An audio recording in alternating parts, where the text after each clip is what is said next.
Nga ky eksperiment çfarë fiton njerëzimi? Ku futet në punë vlera e pi-s?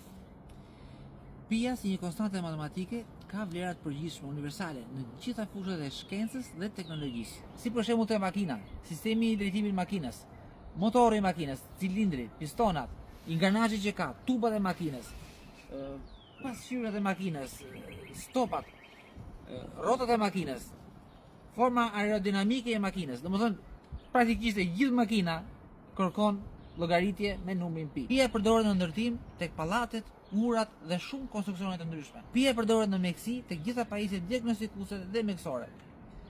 Gjatë llogaritjes së bashkëveprimeve të ADN-s, kromozomeve e proteinave, pia është një konstante shumë e rëndësishme. Pa përdorimin e pis, asnjë program kompjuterik, software apo videolojra apo animacione 3D apo dhe vetë AI-a, inteligjencë artificiale, nuk do mund të ndërtoheshin, nuk do mund të formoheshin. Parashikimi i motit nuk do mund të realizohej pa numrin pi, i cili llogarit turbulencat e ajrit, kohën, vonesën e tyre, temperaturat e tjera. Nuk do llogaritej as orbita e planetëve, yjeve, galaktikave, masa e diellit, vëllimi i tij, edhe yjeve të tjerë, vëllimet e trupave të ndryshëm, diametrat, raportet e tyre, nuk do ishte mundur të llogaritej absolutisht asnjë lloj objekti fizik apo matematik.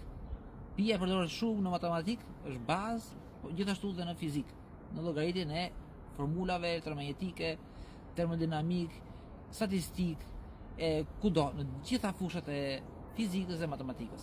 Edhe mendja jonë si një objekt fizik i cili bën llogaritje gjatë gjithë kohës, veç të tjerash përdoret dhe numrin pi.